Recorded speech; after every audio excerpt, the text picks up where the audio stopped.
Princípio da indução finita, mais conhecido como PIF, né? Esse princípio é um procedimento matemático usado para provar propriedades matemáticas, sejam elas igualdades ou desigualdades, né? A partir de um determinado número de objetos. Ou seja, a partir de um determinado número natural, a gente consegue provar que essa propriedade ela é verdadeira, né? O primeiro exemplo aqui que eu trago para a gente provar que uma determinada igualdade é verdadeira é a soma dos n primeiros números ímpares, como por exemplo, 1 somado com 3, somado com 5, somado com um número ímpar representado por 2n menos 1, será sempre igual a n ao quadrado. Então, essa é uma afirmação que é verdadeira e a gente vai provar por indução por que esta afirmação é verdade, né? Primeiramente, vamos entender uma coisa, né? Cada uma dessas passagens aqui a gente precisa entender, né? Por exemplo, se n é a quantidade de elementos para n igual a 1, a gente vai ter uma soma igual a 1, que é o mesmo que 1 ao quadrado. Se o número de elementos for igual a 2, como por exemplo os dois primeiros números ímpares, né? 1 mais 3 igual a 4, e 4 equivale a 2 ao quadrado. Se o número de elementos for igual a 3, como por exemplo 1 mais 3 mais 5, e a soma dá 9, ou seja, 9 é a mesma coisa que 3 elevado ao quadrado. Se o número de elementos for igual a 4, por exemplo, se eu somar 1 mais 3 mais 5 mais 7, eu vou ter aqui um resultado igual a 16, que é o mesmo que 4 ao quadrado. E percebam que isso realmente está dando certo, né? Se a gente observar bem, o número de elementos aqui, ele está associado a esse resultado elevado ao quadrado. Olha só, se são 2 elementos, eu tenho 2 ao quadrado. Se são 3 elementos, eu tenho 3 ao quadrado. Se são 4 elementos na soma, eu terei 4 ao quadrado. Daí, isso me leva a crer, a concluir, que se eu tiver um número n de elementos, se n for igual a n, né, a gente vai ter uma soma equivalente a esta. 1 mais 3, mais 5, mais 7. Aí a gente aparece agora com uma expressão que representa um número ímpar qualquer desta sequência. 2n menos 1. E por que essa expressão foi escrita dessa forma? E, na verdade, 2n menos 1 está associado ao elemento e à sua quantidade. Por exemplo, o número 1, ele é o dobro do número de elementos, porque n é o número de elementos. 2 vezes 1 menos 1, certo? O número 3, por exemplo, como ele está na segunda posição, ele é o segundo elemento, então ele é 2 vezes 2 menos 1, certo? Por isso que um elemento qualquer da sequência vai ser representado por 2 vezes o número de elementos menos 1. E o resultado dessa soma sempre será o número de elementos ao quadrado, né? Cabe agora a gente usar o princípio da indução finita e provar que esta soma realmente resulta em n ao quadrado. Vamos então aqui, a gente vai apagar, a gente já comprovou aqui essa escrita, eu vou apagar essa parte, essa primeira parte, e a gente vai dar continuidade à aula, provando que isso aqui é verdadeiro, né? Bom, então, nós vamos começar a desenvolver o princípio da indução finita para provar essa igualdade. O primeiro passo que a gente faz aqui é o seguinte, e na verdade, a gente usa 3 passos no princípio da indução finita, né? O primeiro passo é você provar que vale para 1, certo? Que vale para n igual a 1, ou seja, a quantidade de elementos igual a 1. A gente viu na escrita anterior que isso é verdadeiro, né?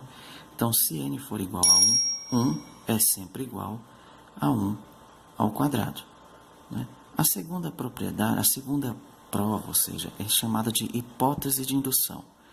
Então, a nossa hipótese é que esta igualdade vale para todo n pertence aos naturais n maior que 1. N maior ou igual que 1.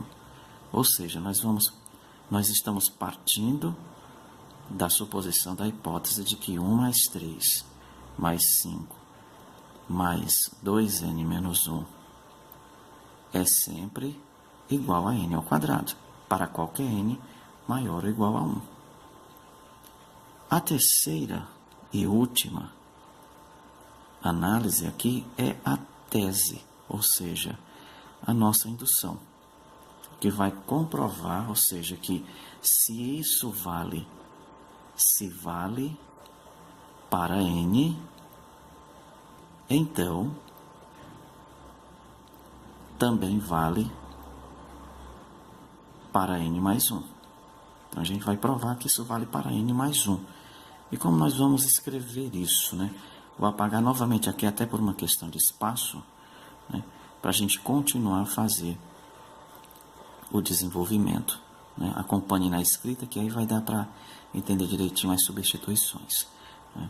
Então, o terceiro passo, reescrevendo aqui, terceiro passo, eu vou provar que vale para n mais 1.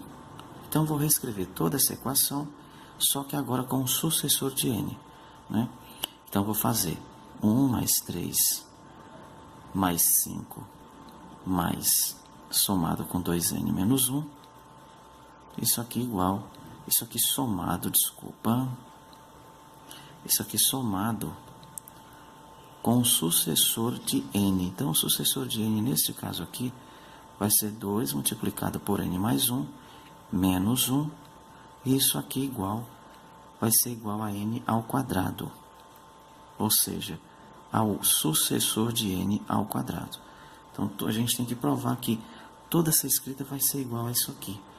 A gente percebe que, se a gente pegar aqui, olha, de 1 até 2n menos 1, é exatamente igual a n ao quadrado. Então, a gente substitui isso aqui por n ao quadrado, somado com, multiplicando 2 por n e 2 por 1, teremos 2n mais 2 menos 1. Isso aqui tem que ser igual a n mais 1 elevado ao quadrado, né? Esse n ao quadrado somado com 2n mais 1, ele é realmente igual a n mais 1 elevado ao quadrado, porque se a gente desenvolve esse binômio, ele vai ser exatamente igual a n ao quadrado mais 2n mais 1. Bom, gente, agora, após provar uma igualdade através do princípio da indução finita, a gente vai agora ter um exemplo de desigualdade para provar. A gente vai provar que o fatorial de n é sempre maior que 2 elevado a n para n maior ou igual a 4. Então, agora nós vamos partir do primeiro número natural, que é o número 4, né? Usando os 3 passos da indução finita, né, o primeiro passo é o quê? Provar que isso aqui vale para o n igual a 4, ou seja, que é o meu primeiro n que eu devo usar. Então, só vai valer para a partir de n igual a 4. Então, a gente prova que 4 fatorial ele é maior que 2 elevado a 4. Isso é verdade, né? Porque o fatorial de 4 é igual a 24 e 24 é maior que 16. Então, esta afirmação é válida, sim, no primeiro caso para n igual a 4. Agora, no segundo caso, nós temos a nossa hipótese de indução. E qual é a nossa hipótese, né? Vale para n maior ou igual a 4. Nossa hipótese de indução é que n fatorial é maior que 2 elevado a n para n maior ou igual a 4. A nossa hipótese de indução é essa. A gente parte do princípio de que isso aqui é verdadeiro. E o nosso terceiro e último passo é provar, ou seja, é usar a tese, né? E a nossa tese aqui, que se vale para n, se vale para n,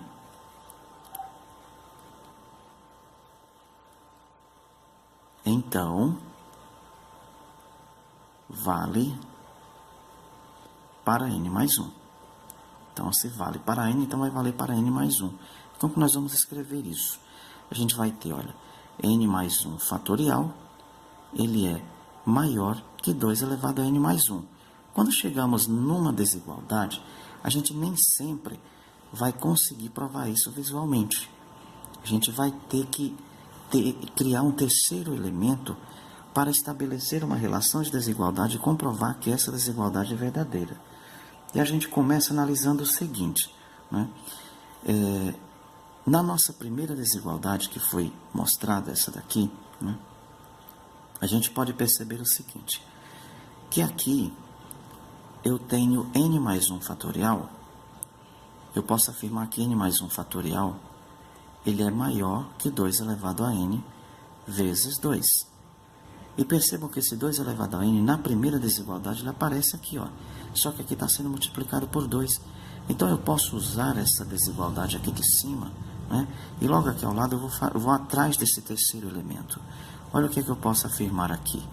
Que se eu tenho n fatorial maior que 2 elevado a n, e se eu multiplicar isso aqui por 2, essa desigualdade de ambos os lados ela se mantém. Então, esse meu terceiro elemento, esse terceiro parâmetro, esse parâmetro que eu preciso para comparar, né, para provar essa desigualdade, vai ser esse 2 vezes n fatorial. Então, eu vou fazer uma comparação com esse n mais 1 fatorial. Eu poderia também comparar com este, mas eu preferi comparar com n mais 1 fatorial. Então, o n mais 1 fatorial é uma desigualdade, inclusive até fácil de provar, né, que o n mais 1 fatorial ele é sempre maior que 2,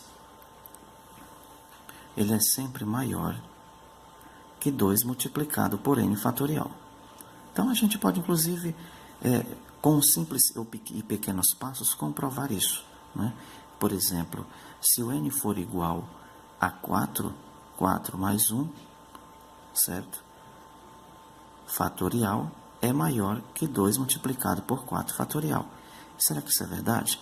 Então, se a gente observar aqui, olha só, 5 fatorial, ele é maior que 2 vezes 4 fatorial, porque 5 fatorial é 120 e 4 fatorial é 24, e aqui fica 48, certo?